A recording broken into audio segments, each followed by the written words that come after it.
Christy here from the Stamp Cycle, and for today's video I am going to be showing you how you can get more out of your dies by using your dies to create stamps.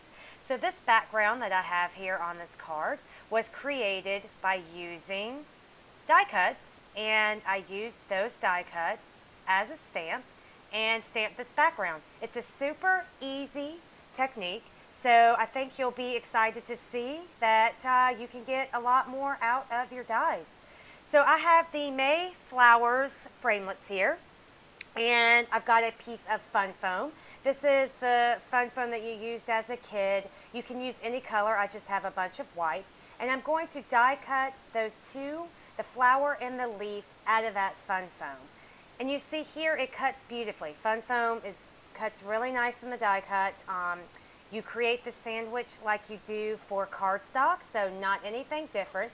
And so what I'm going to do is I'm going to take a little bit of snail and I'm going to apply that onto the back of this foam die cut, and I'm just going to temporarily attach that to an acrylic block.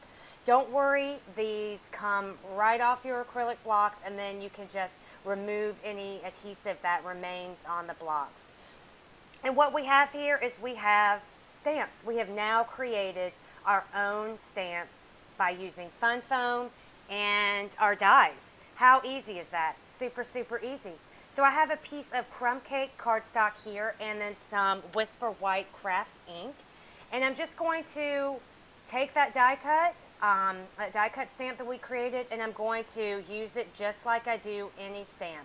I'm going to stamp it into the ink pad, but I am going to make sure I get that piece of fun foam nice and inked up. So I'm going to really keep applying that, stamping it into the stamp pad to make sure I get a lot of ink on there so I get a nice coverage when I stamp.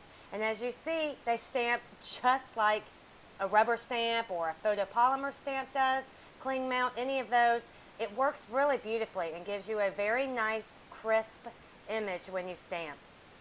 So I'm just going to repeat stamping this pattern all over my paper. Do remember that if you are using, like what I'm using here, this craft ink, it is a pigment ink, so it stays wet longer. So you just need to be careful that you don't smear it or touch any of those places that we stamped off and get it smeared onto our project. So I'm taking the coordinating stamp set to that Mayflowers, and I'm going to use that small little flower stamp there to just kind of fill in some of these empty spaces, to just kind of, you know, give the card a little more fluidity here. So I'm only going to stamp that a few times, but I'm using that same craft ink. And as you see, this stamps just as nicely as those die cuts that we use to make stamps. So pretty cool technique, and this also helps you to get more out of your die cuts, because dies can be kind of expensive, and you want to be able to use them for as many techniques as possible. So because this is a pigment ink, you see here, I'm going to heat set that with my heat tool just to make sure I don't smear it. I did get ink all over my fingers when making this project, so just be really careful of that. So now I'm going to make my card base. I have a top folding A2 card base made out of thick Whisper White cardstock. So the finished card will be 4 1/4 by 5 1/2. And then I have a piece of Blushing Bride that I've cut down to be slightly smaller than that card front. And then I did off camera cut down this technique piece. So before I glue all of these layers together, I wanted to add a strip of foam that's going, oh, I need more coffee. A strip of vellum to the front of this card. So I just laid the card front out onto my grid mat and used those lines from the grid mat to make sure I get a straight edge to that vellum, and I just used some fast fuse to glue it on to the back. Because vellum is clear, you have to be careful with the adhesive you use. It will show through on the front. So I like to just make a longer piece of vellum so that I can tuck the sides in behind and there will not be any adhesive showing. So now I'm just using some of that multi-purpose glue to glue all of my layers together. I like using this glue because it gives you a little bit of wiggle room so you can move that layer around to get perfect placement. So now I'm going to take another die set. This is called Sunshine Wishes.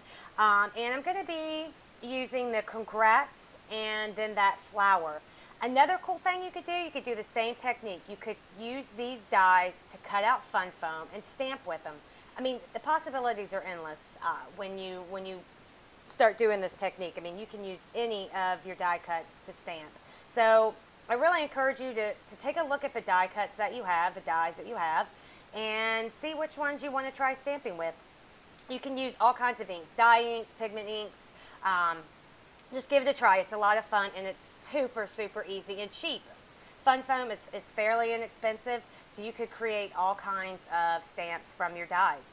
Okay, so moving on here, I have cut 2 pieces of Whisper White with that Congrats die, and I'm just going to layer those together to give this sentiment some bulk. It gives you that chipboard look. So I'll adhere the 2 white pieces together, and then I added that Blushing Bride sentiment right on the top of the white. So then this flower was cut from the silver glimmer paper, and I'm just going to glue that onto the front of the card across that vellum, and then I will glue on the Congrats sentiment, and that finishes the card. Super, super easy. Here's another one that I made with the heart and the love sentiment from that stamp set. And thanks guys for stopping by, and I hope you will go to your dies and try this technique. I'll see you on the next video. Thanks.